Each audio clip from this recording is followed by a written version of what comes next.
James Templeton again with Templeton Wellness Foundation. It's great to be with you today, and we've got a really interesting interview today with a lady that has been through it. She's overcome a stage 4 cancer diagnosis of 3 different types of cancer, and we're going to speak to her real soon. And her name is Jane McLelland, and she is got quite a story. So I'm looking forward, and stay tuned for that. And first, I'd like to always let you know that I have a book.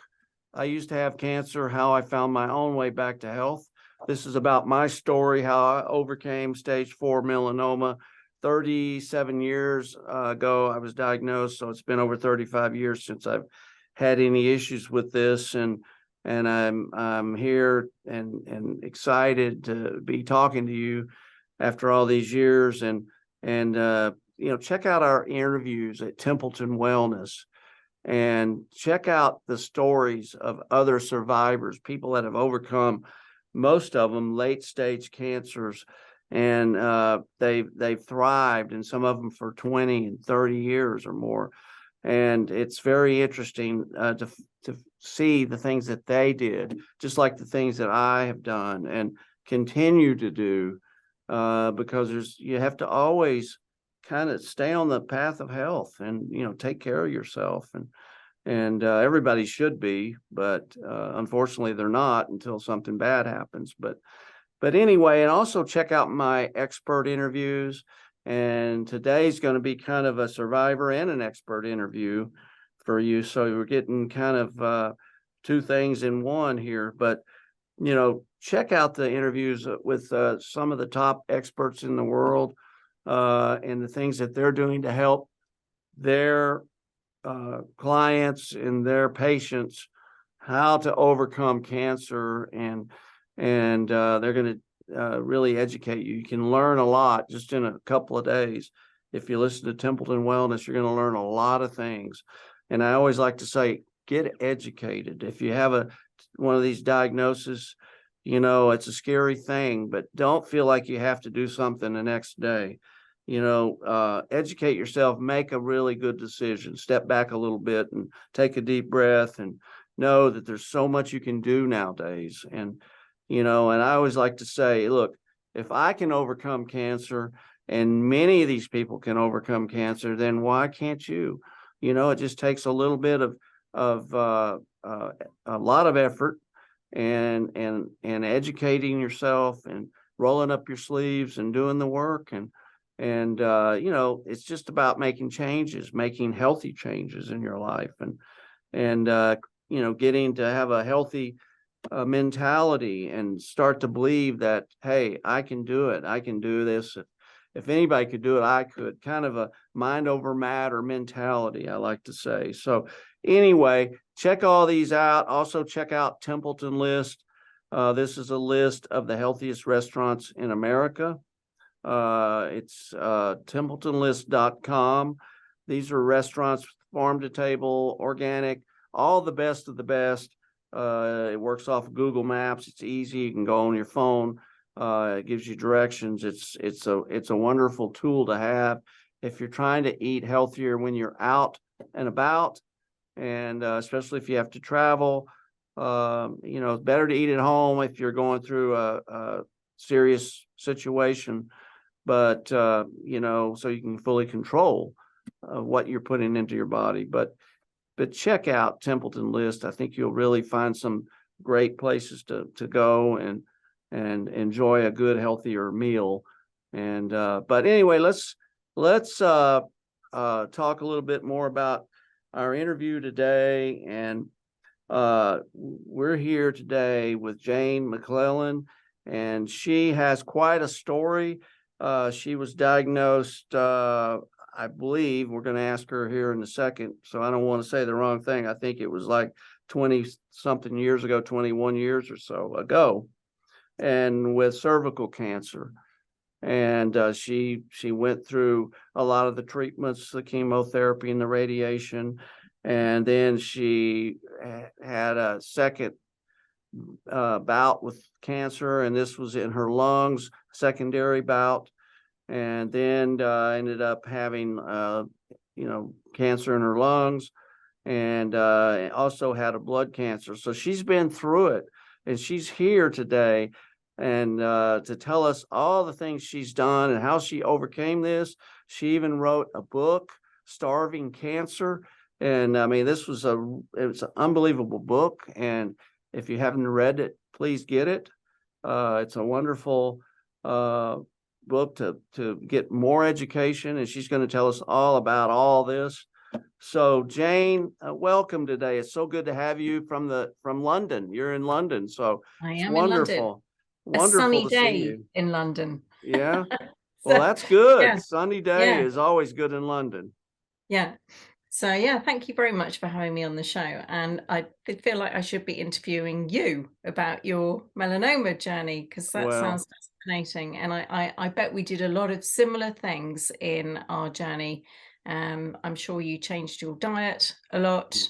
You probably took loads of supplements. You probably didn't take the off-label drugs though, which is kind of a bit unique to me, particularly looking back as long ago as when I was doing it. In fact, I was actually diagnosed first in 1994. So, nearly 30 years ago, actually. And then it came back in 99 in my lungs. So yeah, it's been an ongoing journey. So it recurred and it recurred, and every time it would get worse. And the prognosis was more and more grim every time. And, it was really tricky, but it was a devastating journey for me. And I think for anybody with cancer, and for some people, they have a lump and it gets removed and it doesn't really affect them in terms of their psyche so much or anything else. They can deal with it fairly well.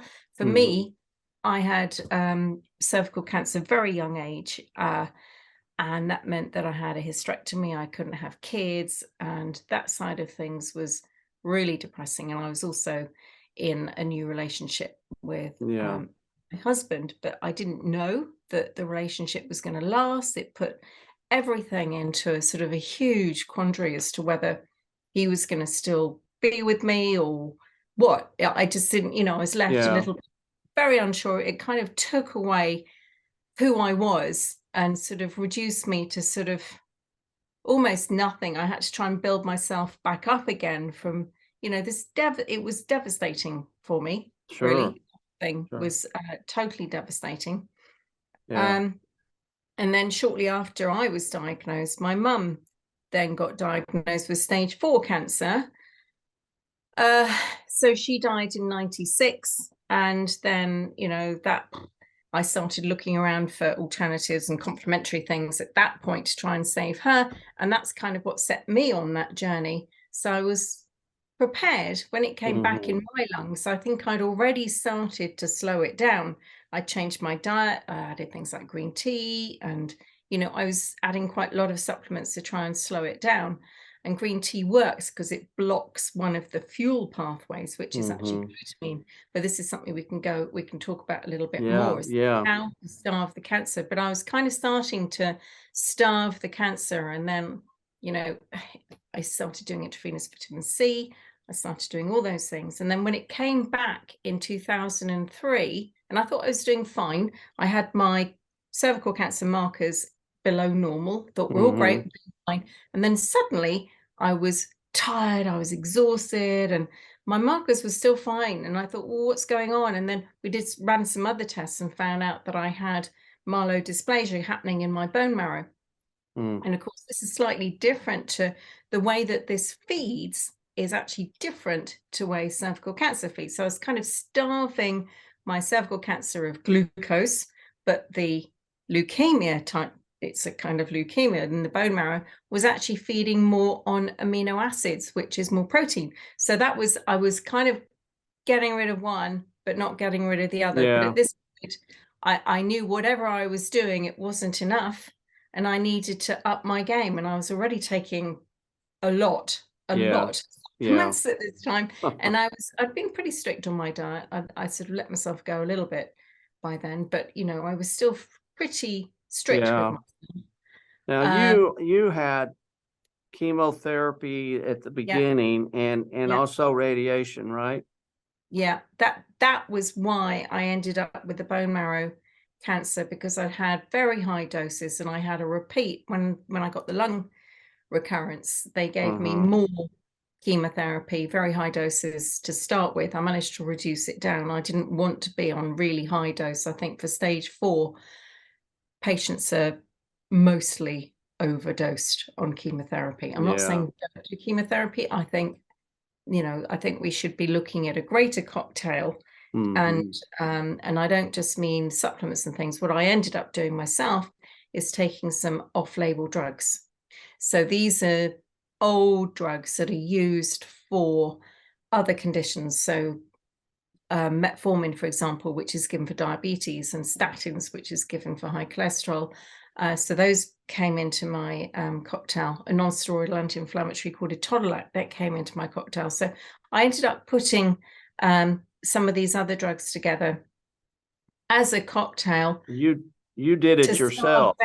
I did it. I did the research myself. I couldn't prescribe to myself. I had to get doctors to prescribe to me, but I was worried about trying to get one doctor prescribe everything to me. So I sort of touted myself around, put the cocktail together, and then I checked before I took everything. I needed to check I wasn't going to have some massive interaction or anything. I was actually quite scared about doing it, but then I knew I was going to die. I really only had, maybe a couple of months left on, and that was kind of, well, do I take this risk, or do I just wait and the inevitable will happen? So I took that leap of faith, and boom, here I am. So, you felt inside it was the thing to do, sounds like. Oh my God. To me, it was, when I looked at the risk benefit profile, there wasn't really a choice. It was go for it. And the doctor had said, they're all fine. They're all low toxicity. They're not like taking chemo, or nowadays like we didn't have immunotherapy drugs back then, but there are some more toxic drugs around now. And these are low toxicity. They're generally given to many, many patients all around the world. Statin and metformin are like mega drugs for, the. Do you talk about this in your book? Oh yes, absolutely. So people can get your book and read everything all about all this. Yeah. Perfect. And my big thing is actually educating people why cancer feeds. So like I said, my myelodysplasia was much more amino acid driven, so protein driven cancer, actually, more than glucose obviously involved, but the first one was more glucose, and then as that cancer progressed, it became more glutamine dependent as well. But there are certain fuel lines that cancer loves. Yes. So you kind of got, so what I've done is I've simplified cancer metabolism, essentially I've simplified into a triangle to say, let's split it into the 3 macros in the diet: protein, fat, and carbs, and show which fuel lines it uses to feed on all of those, because everybody gets really fixated by glucose and starving cancer of sugar.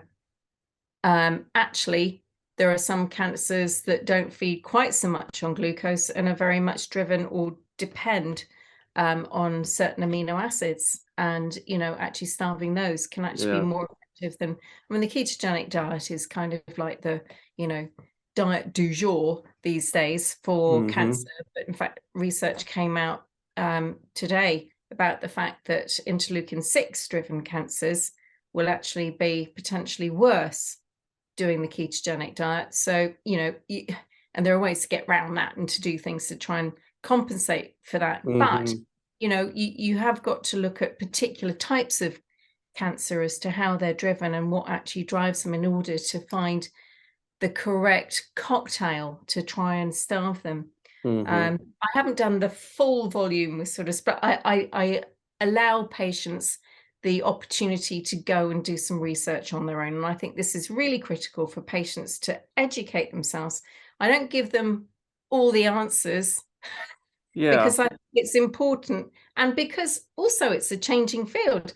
Like all the time at the moment, cancer metabolism research is coming out. Like I just said, this new research on the ketogenic diet, you've got to be up to date with what's going on. I constantly read cancer articles on PubMed. Every day I read probably 2 or 3 at least. Even when I'm on holiday, I still find myself reading these damn things. So I'm constantly trying to keep up to date with the latest latest trends and what's going on, and with respect to different cancers as well. So I like to have folders on different cancers with all the different things that sort of tend to drive them. So it is a big project, and probably I should come out with more books or more. I have an online course as well, which people love because that's easier than reading a book. So how can they get in touch with you? So I have a website, howtostarvecancer.com, and I have my online course on there. I have my book. My inbox is absolutely rammed, but if people really want to write to me, Jane at howtostarvecancer.com. Gosh, never said that out loud on a podcast before. It's a disaster waiting to happen. So that's helpcancerstarve.com. How to starve cancer. How to starve. howtostarvecancer.com. Okay.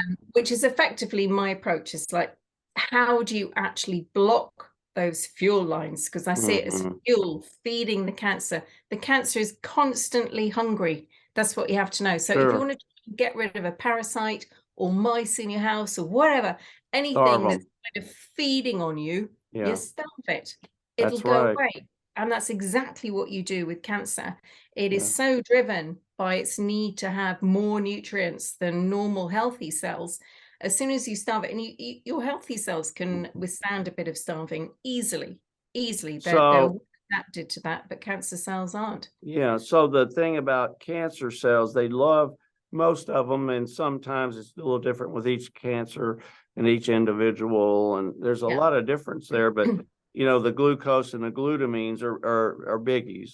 What other things? So glucose. So if you think about fat, carb, and protein as my 3 sides of the triangle. So you've also got fat pathways. These tend to be a little bit forgotten, but actually the right kind of fat is important for the type of cancer that you have as well. Generally speaking, you wouldn't have saturated fat because that can help drive metastases, and that you would have good quality polyunsaturated fats. But actually the best fats you should take are your omega-3 fish oils, and you need to make sure you have a good quantity of that, because that blocks the uptake of the bad oils. And it actually drives this process, which I also describe in my updated book, a process called ferroptosis. And you've got to have the right type of fish oil as well. You can't just have your normal fish oil. Actually, cod liver oil is very good because it's got A and D in it as well. That's what I like. I like the cod liver oil. And you drink it, and it's usually, it sounds like, fish oil, but it's not.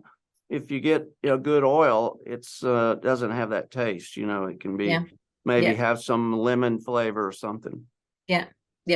Well, cod liver oil is a very useful adjunct to the whole anti-cancer approach, and to help starving it, and just to keep the fats balanced.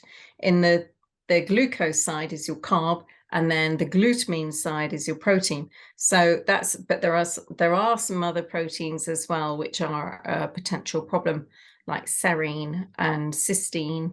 But we'll just stick with glutamine for now, because that's kind of like the key one. And that's kind of hard for people to get rid of all the glutamines. Well, glutamine is the most abundant amino acid in your body. So you can't get rid of it. And people think, oh, what does that mean? I have no protein. Well, you can cut down a bit of protein, but the best way is to have green tea. And that's what I did. I put green tea into my protocol fairly early on, and green tea will block the glutamine transport. So you can have glutamine in your body, but what you're doing by taking the green tea is you're blocking the glutamine getting to the cancer. So it can be swimming around in your body, but it's just not getting into the cancer cell. And that's critical. So you're actually starving the cancer cell itself. Are you talking about drinking green tea or EGCG or both? Well, EGCG is the critical part of it. The problem with green tea is it does have a relatively short half-life. Yeah. So when I tell people to have green tea, I tend to tell them to have about 4 to 10 cups a day. It's quite a lot. Yeah. But you can also top that up with a supplement as well. Very good, very good. Yeah. But it's, and that's what I did when I was going through cancer. I had a lot of green tea, and I kept it on the boil all day. I mean, it can be, I added things to try and vary it a little bit, lemon and mint or whatever. I just try and make it a little bit more little, jasmine green tea or something, because I actually have never liked green tea, but I just know how important it is. So I'd never dropped it from my protocol. I drank a lot of green tea. I drink a lot of green tea, and I didn't like it either, but you get after a while, it's kind of like anything, you get to where you like it. And that's the first thing I do in the morning, the last thing I do after dinner every night. And then at the office, I drink green tea, but I also take EGCG, and I have for years. So I think a bit of both is great. Yeah. Great. So it's all, I mean, I've seen some of those studies, and it's very, I mean, why not? I used to drink twig tea, kind of a twig tea, which was kukicha tea, which was from a Japanese tea, and it was from a tree with twigs. But after the Fukushima thing over there, I stopped, and I switched to green tea. So yeah. I used to have a lot of rooibos tea as well. Yeah, but that's good for the immune system as well. Do you drink coffee at all? I didn't for a long time. I've gone back to having 1 cup of coffee a day. I don't have more than that because I think it depends on your own metabolism, and I think I get too jittery if I have more than one. And it might affect my cortisol levels too much. So for me personally, I allow myself 1 coffee a day. I don't have it first thing. I wait until about 11 o'clock before I have it. And then I try and take some things like ashwagandha to try and keep my calmness with it. Yeah. So of course, it's organic coffee for those that it's important. Yeah. And probably less fussy about that these days. I get my coffee where I get my coffee. I don't even have a machine downstairs. I don't have I used to drink coffee way back many years ago, like 37 plus years ago, and I just stopped when I was diagnosed with cancer, and I just got off, quit drinking coffee then. And then I just lost my taste for it, but I think a little in moderation is okay probably for people. Yeah, I think it's okay. Depends on your metabolism. Yeah. So there are pros and cons to it. It is potentially a source of acrylamides because of the roasted coffee beans, and they are potentially carcinogenic. But on the other side, you've got chlorogenic acid. You've got lots of good stuff about it, but you've got kind of a few bad things about it as well. So, I take the ashwagandha with it. Modified citrus pectin might be another good thing to take with coffee in order to modify some of its downsides. If you really love coffee. I think so. So tell us kind of after, you probably really buckled down more after your second diagnosis, because a lot of times when you have the surgery and the chemotherapy, and and I personally think the surgery is what spreads a lot of the cancer, I totally agree with you. I see it all the time. People they rush into surgery and boom, it spreads the cancer. If only I could get to people before that and tell them what to do, because there are some things you can do before surgery will slow down and block the stimulation of metastasis, because it's like an inflammation, and your body goes into kind of like a shock response with surgery. And this stimulates metastases. People don't realize that. And the surgeons are all thinking they're fantastic and wonderful because they cut out it's all gone. We've got all the margins. To tell you all this, there are cancer stem cells running around your blood system. There are all sorts of things running around. They haven't, you can't detect those. you know. And then all the other treatments of really kind of blow your immune system out of the water, and you've got to, Yeah. you know. So I like to always tell people, hey, if you're going to have surgery, because sometimes people need surgery, and if you're going to have surgery, then you really jump on a healthy plan immediately. Don't wait around for 2 or 3 years to see what's going to come up next. And I mean, none of us know what's going to happen. So you got to constantly be battling, and to stay healthy in life. But the thing about it is like, get on it now. Don't wait. I know a lot of people, they get diagnosed, they have surgery, they get chemotherapy, and they go, well, I'm okay, I'm in remission, everything looks good, you know, like 2 years ago. So they're sitting around, they're living their life, they're not doing anything different. And I'm like, boy, you know, you're a walking time bomb. I know. You know? Walking time bomb. Yeah.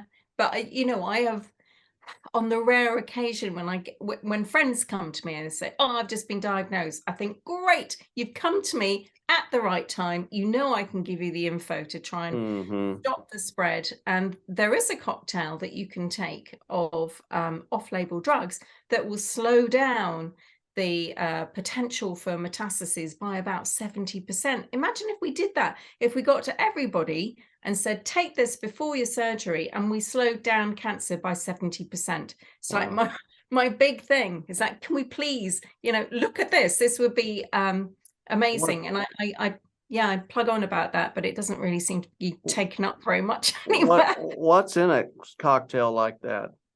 So a statin. Okay, interestingly, because actually it's anti-inflammatory, and a lot of the problems that you get with the surgery is this inflammation, but it's a particular type of anti-inflammatory response that the statin has, but it works synergistically with a non-steroidal anti-inflammatory, and I took etodolac, which is an arthritic drug, but actually that works really well. There are other non-steroidal anti-inflammatories that work really well with the statin, but etodolac is particularly good.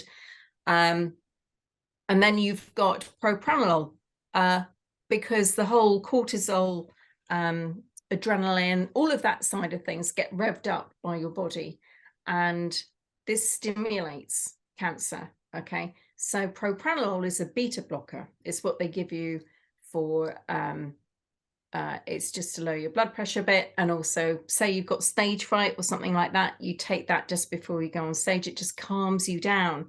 This, combined with a statin, combined with a non-steroidal anti-inflammatory, is brilliant. And people I've managed to give it to, and they've got, you know, beyond stage 1, they're sort of stage 3, sometimes stage 4. I get them a cocktail before they have their surgery, you know, say, well, I haven't got cancer anymore, have I? It's like years later, and they're cancer free, and it hasn't come back, and they were absolutely guaranteed to have it. If they're beyond stage 3, it's kind of, you know, that's a more advanced stage. It's, you know, more than likely to come back. But time and time again, when I've got to that person in time and got them to take that cocktail, result, it makes a massive difference just having the right cocktail. And I think we could probably improve that by having even more things, you know, that the cocktail could be improved from 70%. I'm sure we could make it 100% if we added some more things in to actually starve it and block it at the same time. But certainly for the research that's being done on surgery and what can help block it in the future, you know, lidocaine, which is like an anti-inflammatory sort of pain medication. Lidocaine actually is a really good way of stopping metastasis as well. So you can either inject that directly into the surgical wound before it gets closed up, or if you're having a biopsy, try and have lidocaine before they take the biopsy, so you can actually stop the spread just from a biopsy. Can you get doctors to do that though? I don't see why you can't. People do. Probably. I mean, it might be different over where you live than over here. Over here, they don't even like you taking vitamin C. I know. Actually, it's pretty the same. It's a hard job.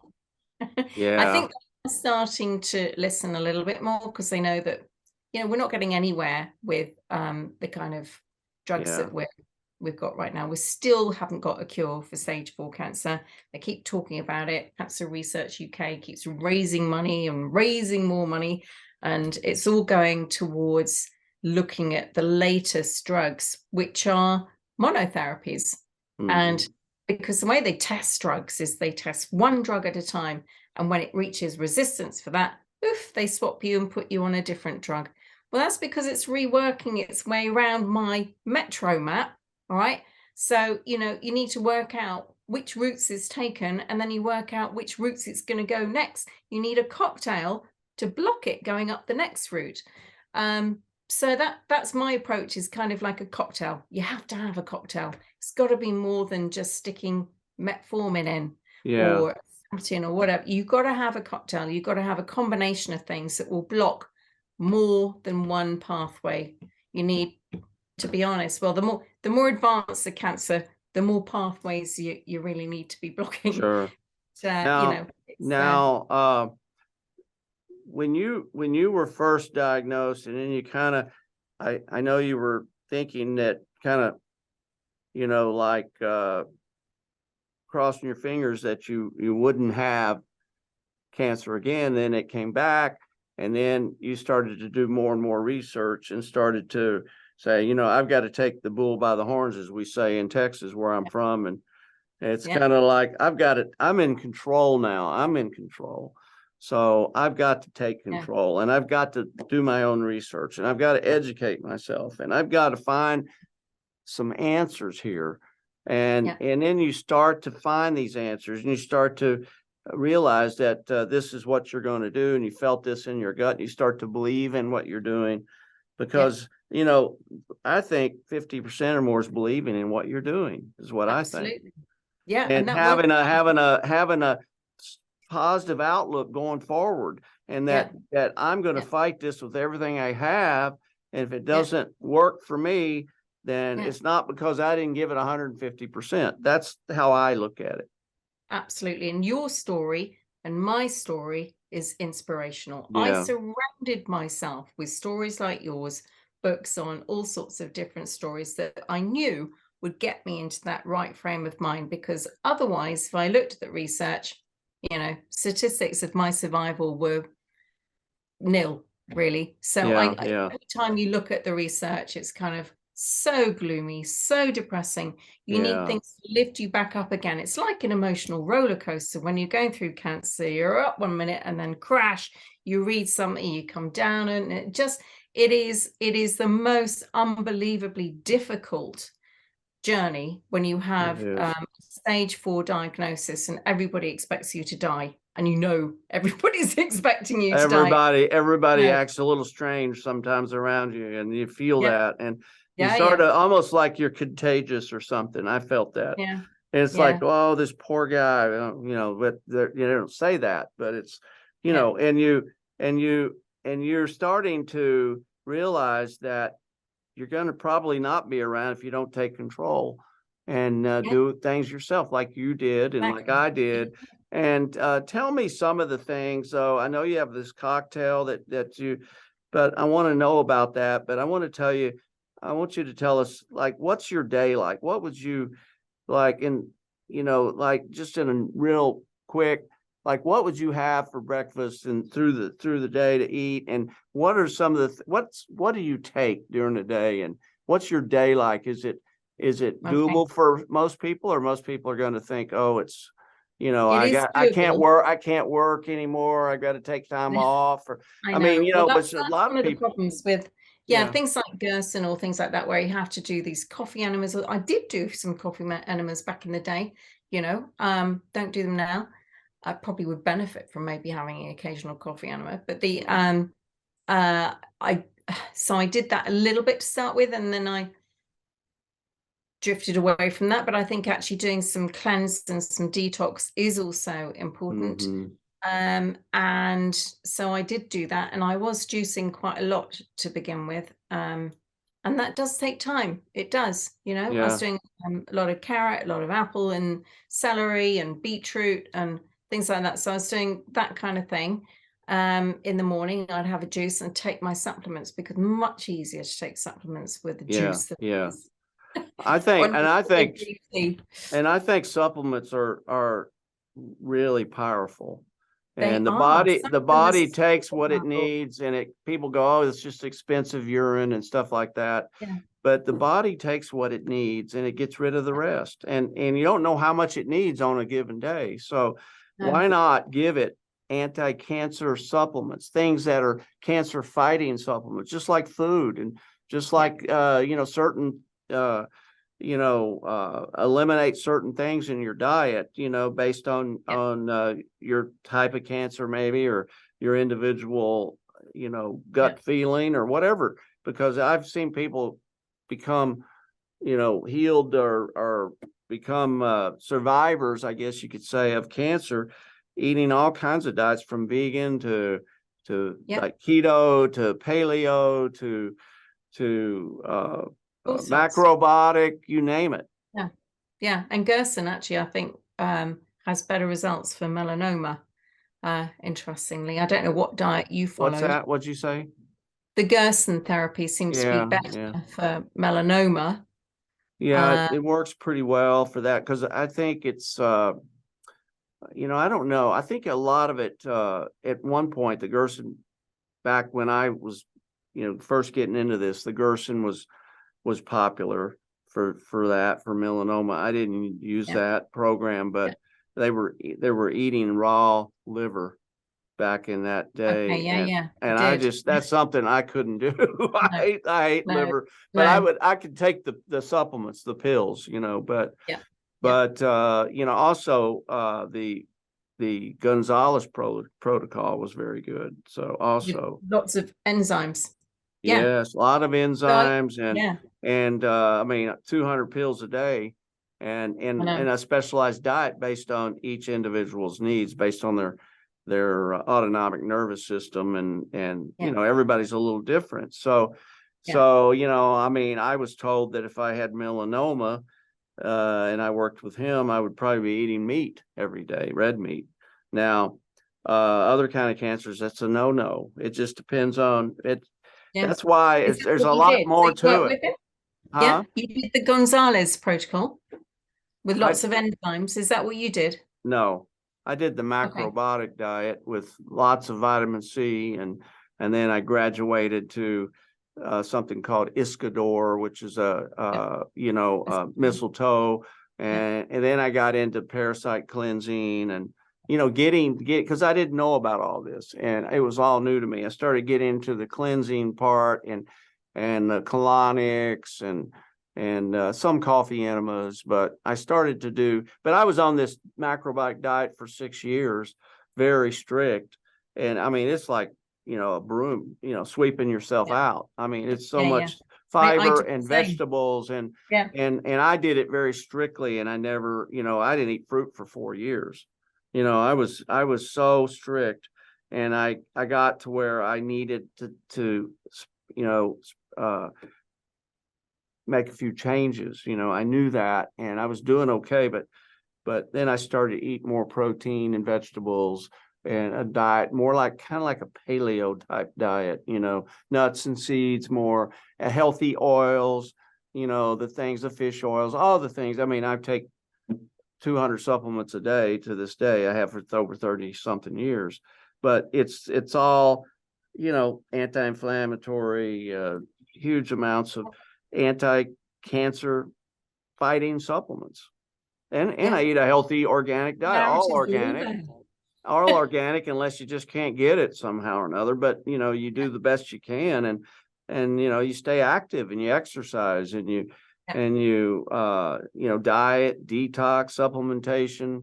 I like to say mind over matter, spirit. I used to do a lot of meditation as well. So I can see so many similarities between what we did. I actually did the macrobiotic diet to begin with for about 3 months.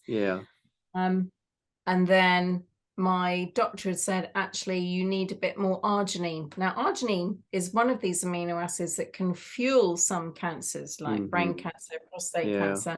So you want to stay away from arginine if you've got sarcomas in particular. So some cancers, you don't want to have the arginine. But for me, I think it was quite good for my immune system. So I added a bit of argent, and they said, well, you can have a bit of rabbit, bit of venison in your diet. So that was the meat that I added back in. Yeah. And then I added a little bit more of that. But yeah, it was kind of like a paleo, ended up sort of merging into sort of a paleo diet. So I cut out white potatoes, had sweet potatoes, lower glycemic, and stuff like that. So I was but I wasn't keto. I would probably pulse into ketosis, so I'd actually starve myself. I'd do a bit of intermittent fasting. So I'd have times where I didn't eat or whatever as much.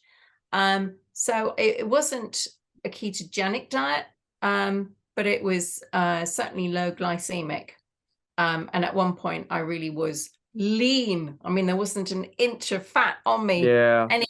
It was kind of, I was like, ding, my muscles were super, they were there. I had a washboard at one point, but now. But anyway, it's it was felt great on it, actually. I felt really good, very healthy, and exercised quite a bit. I've always been quite into exercise and things. I've got my Peloton right next door to me here, so that's something I try and do every day. It's important, don't you think? It's important to be to keep moving, and because that's part of detox. That's part of detox, and just like people sit in the saunas and sweat.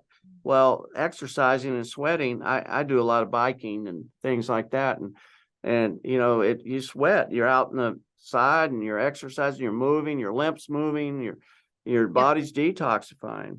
Exactly. And it's also oxygenating your body as well. And that's what it does. It actually opens up some of the arteries to get, and the little arterioles, all the little small vessels to try and get the blood into the cancer zone, because it really doesn't like oxygen. But the other thing is it's actually starving the cancer. So by exercising, the glucose and all of the nutrients go to your muscles, take it away from the cancer. So it is, and they've discovered that actually it's another form of starving the cancer is by exercise. So you're kind of pulling the glucose, everything into different muscles. And in fact, weight training, where you're actually building up your size of your muscles, gives you more of a sort of a sink for your glucose and everything to go into. So actually weight training is another important factor. So not just aerobic stuff and getting the oxygen in, actually building your muscles up is a really good way of providing a sink for the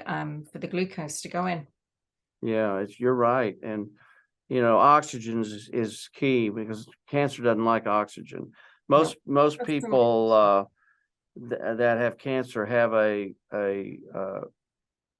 lower oxygen in their system, and no matter if they're young or older, and it's like, I like hyperbaric oxygen therapy, just because it really does increase the oxygen levels, and no one has ever said that it heals people with cancer that I know of, but it really gets things, the cells activated in the body, and it's a healthy thing. It's a lot of people have overcome a lot with just that, other than cancer. So I mean, I think it's a great thing to add on to other things. So I think it works best immediately after intravenous vitamin C.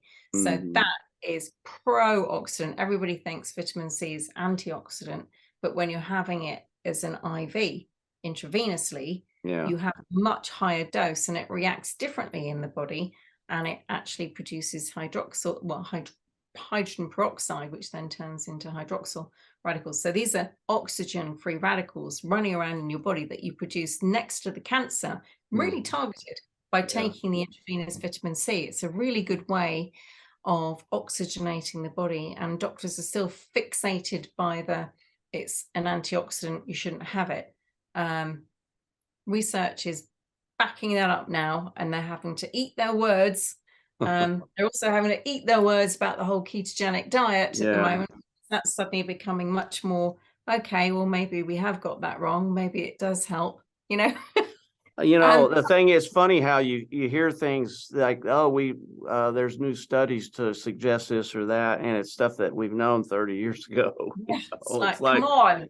I mean, I had a teacher that I used to study with, and she was, she passed away at the age of 106, but she was 50 years ahead of her time. I mean, there's stuff that she would talk about were things that now they might be talking about today, like, oh, well, there's this and that out there. So it's amazing. Yeah, yeah, exactly. One of the things I did discover though, but for me, discovering in the West, it's like it's an Eastern medicine that had been used for a long time, is berberine.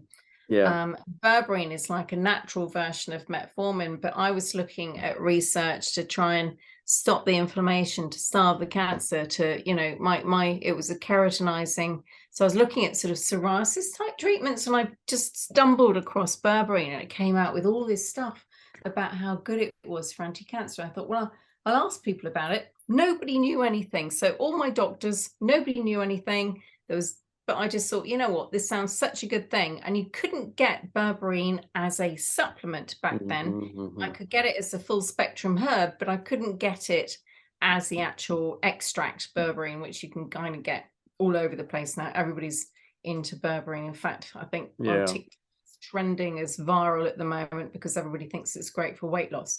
Not that brilliant for weight loss, but fantastic for your metabolism. And yes, it does help you lose weight, but it's not a quick fix. No. For sure.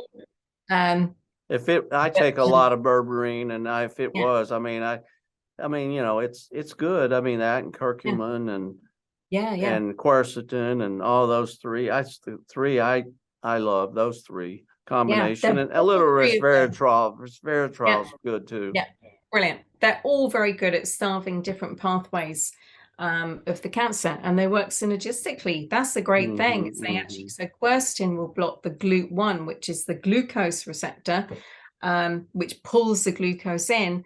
Berberine will block something called oxphos, which is the way that cancer sort of churns out ATP and makes energy.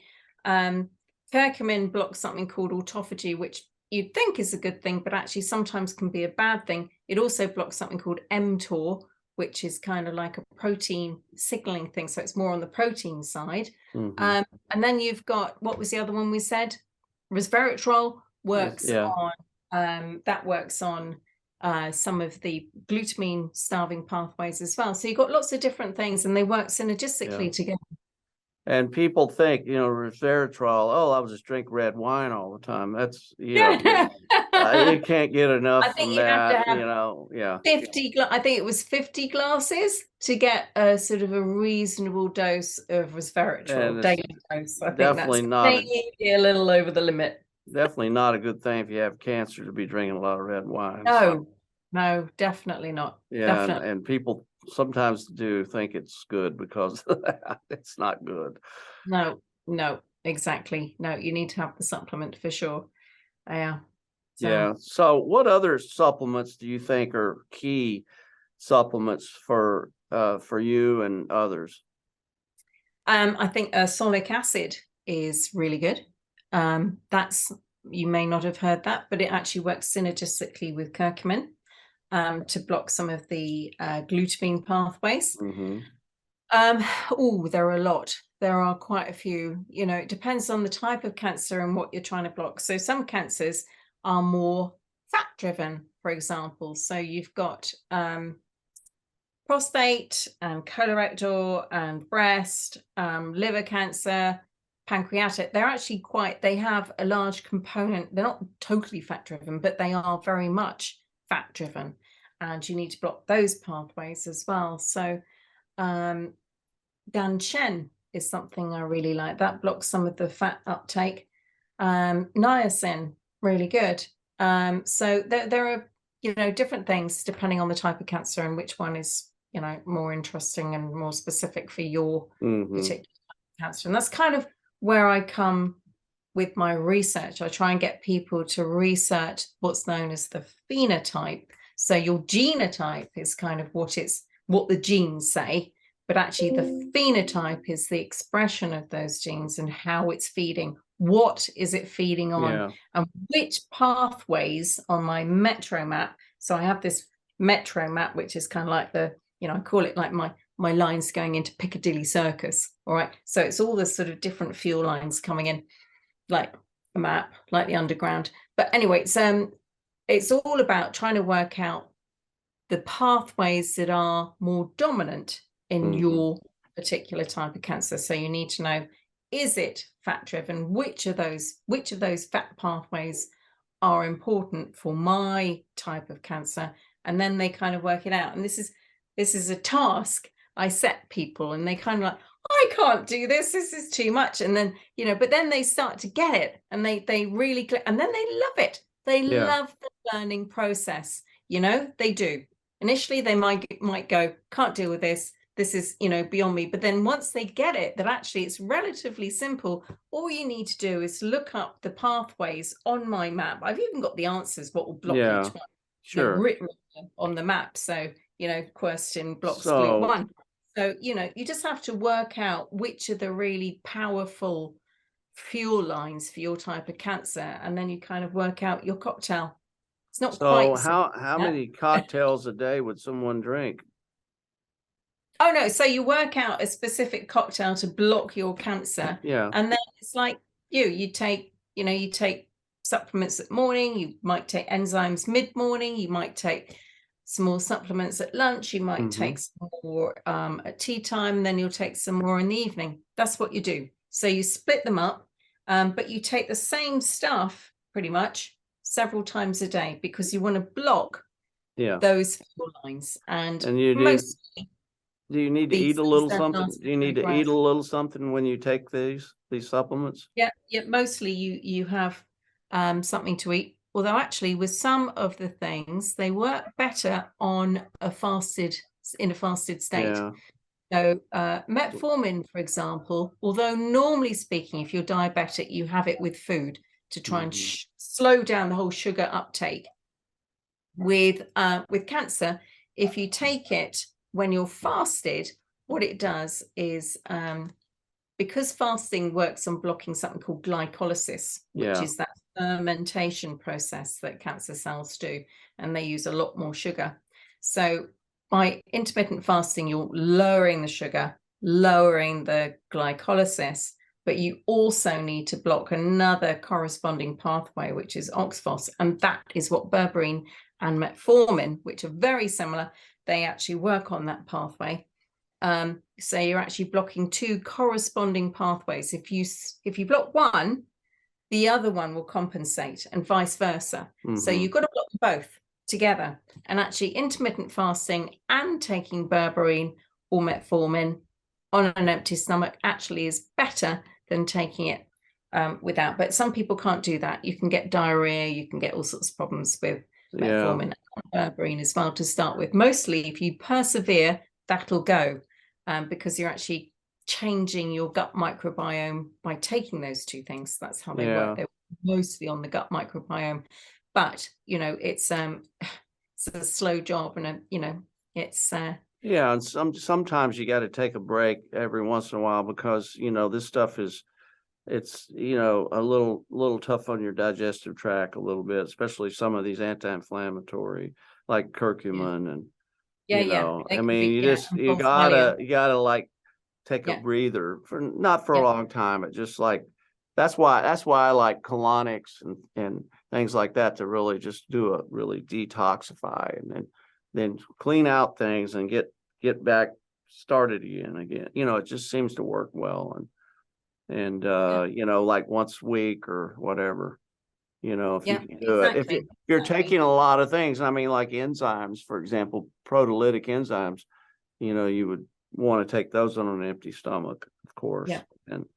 And depending on how many you're taking, sometimes people take high amounts scattered through the day, maybe 3 or 4 or 5 times a day. So, I mean, I take enzymes, but I don't take as many as a lot of people do. But people probably be a bit, if you don't know about enzymes, taking them between meals may seem a bit strange, because you normally take enzymes to digest your food. But in this case, what you're doing is taking the enzymes to digest the fibrin, which is something that some of these macrophages get around them. And it hides from the immune system. Exactly. So it sort of breaks down that in order to get your natural killer cells, all your cancer fighting cells, to sort of get in there and attack the cancer, rather than just being blocked out. So yeah, between meals. And in fact, my integrative doctor, he said, you've got to wake up at 4 a.m. and take some enzymes. I thought, no way am I going to wake up at 4 a.m. and take my enzymes. Sorry, not doing that. Yeah, I've gotten in a habit where I wake up about 4:30 in the morning, and I get will up. You take enzymes? Yeah, I'll take probably I'll take about 10 Right. enzymes or so, and they're from raw pancreas, from, and I start doing that. But it's just because, because I'm got in a habit, my body just wakes up. Then I go back to bed. Well, that's fine. But I wasn't at the time, I wasn't prepared to sort of break up my sleep pattern like that. But it depends. But I've come across a lot of people who've used high dose enzymes and done very well. Does very well for a lot of people, and especially pancreatic cancer, which is very hard to get rid of. And I know that seems to work better than anything. But I haven't taken enzymes all these years, but I've taken with meals because when you're eating protein, it starts using up your trypsin and your chymotrypsin, and which are important for digesting these fibrinogen layers of cancer cells that cluster together. And it's so important. It's like your body's maybe one of the biggest defense mechanisms, I think, against cancer. But is that because we all have cancer cells, as you know, and everything's working well. But I think people's what I call enzyme bank gets low as they get older, especially if they've and then their toxic buildup gets higher, everything. So they're just like walking time bomb again for getting some kind of cancer. Yeah, I agree. You've got to keep on top of it for sure. So I've got a little slacker with my diet and my lifestyle. I'm still pretty good, but Well, I mean, after 30, I mean, what, 20, how long has it been for you? 21 years? Since I've been cancer free, so 2004. So yeah. But after a certain amount of time, you can't be, I mean, I don't think, I mean, you need to be on the path and be healthy, but you can't be as strict as you were the first couple of years. I mean, it's just it's impossible and have any kind of life and do. Exactly. No social. But you could do maybe half of that and be able to live a good life and enjoy yourself and occasionally, because nobody's going to be perfect forever. No, exactly. And one of the things I actually have, but late diagnosis, I have cystic fibrosis, which is a condition in my lungs. I had no idea I had cystic fibrosis. I was born with it. Weird, which is why I'm coughing now. Apologies. But I do have chest infections occasionally. I need to keep my immune system on top. I need to do exercise. So that's kind of like my focus now, is actually not the cancer. It's trying to keep on top of the cystic fibrosis. But there are a lot of things that I took that I reckon helped me with my cystic fibrosis. And I have 2 weird gene mutations that are not your normal cystic fibrosis mutation, which you normally get diagnosed when you're born. And mostly people with cystic fibrosis don't live beyond about 40, but they've just brought out some amazing drugs, which are like a miracle to me as well. Wow. So, fantastic, changed my life. And I'm now, I'm able to do stuff, and I certainly don't cough anything like I used to 2 years ago. So I got diagnosed just before COVID. So that was a bit of a shocker. Yeah. Well, I tell you, we've all got things we have to work on. I mean, besides cancer, it's just, I mean, life, your heart, everything, you have to take care of it. The older we get, the more you got to take care of yourself with everything. So it's staying healthy, folks, is a full-time job. I mean, it really is. I mean, and people just take health for granted. And if you don't have your health, nothing really matters, does it, Jane? No, totally agree with that one. And now we can sit here and talk for hours, I know, and I mean, you're so knowledgeable and you've been through it. You've been through through hell and back, and you know, you've overcome, and now you're helping people, and you're making a huge difference. And do you have a copy of your book there you can hold up, or? I've got my first edition here. That's fine. There. Just show people that. Okay. I mean, that's, you know, that's a great book, everybody, to get, and you know, get that book and check out Jane on her site. Give out your site again. howtostarvecancer.com. Okay. And I know we could talk forever, but maybe we'll have to have you back again and get into some more things. But you know, is there anything else you would like to say before we end this? You know, I think we've probably blown people's minds with so much info already. Well, you know what? It just shows, though, that you look good, you look healthy, you're a true survivor, and you've educated yourself, and you continue, and you're not going to ever give up. And I know you're not turning it, you know, 180 and go back the other way. That's for sure. So, you're an inspiration to many people. So thanks for everything you're doing. Thanks for your story. Thanks for sharing today. And I really appreciate it. Right. I really do. I loved our chat. I loved learning from other cancer survivors, finding out what they did. That's all important to me. Yeah. You know, in my little back of my mind to work out why it worked for you and why it worked for me. Why, you know, it's constant learning journey, and I love that. I love that. Well, and I think there's a certain amount of non-negotiables when it comes to overcoming cancer, but there's different strokes for different folks, and everything works sometimes a little different, and depends on the person, their cancer, maybe their genetic, you know, genetics, maybe their personality, maybe their this up here, maybe there's more emotional stress than others. But I find that most people that have cancer are really nice people in general, and hold things inside, and they you know, it's kind of like why do nice people always get cancer? I mean, that's what I've always asked, because I lived in a facility, and so many of us had cancer or had cancer, and I met a lot of people, and you know, and it's important like that to surround yourself, if you can, with like-minded people, whether it's a support group or, you know, I don't recommend necessarily some support groups, but the support groups that are out there, like Healing Strong. I don't know if you have a chapter over there, but it's more faith-based, but it's a good place to start, you know, to be around other like-minded people that you can learn from people. What's working for this one? Maybe that's might be something you can add to your regimen. So I think community is huge. I have a really big Facebook group actually called Jane McLelland Off-Label Drugs for Cancer. And I started that up in 2015 because nobody else was addressing these off-label drugs. So that is my community. That's my main community. And that's really popular. Well, thank you again. And I've really thoroughly enjoyed talking to you today, and look forward to speaking to you again. And Great. And I love that. Just keep up the good work. Everyone, thanks for watching.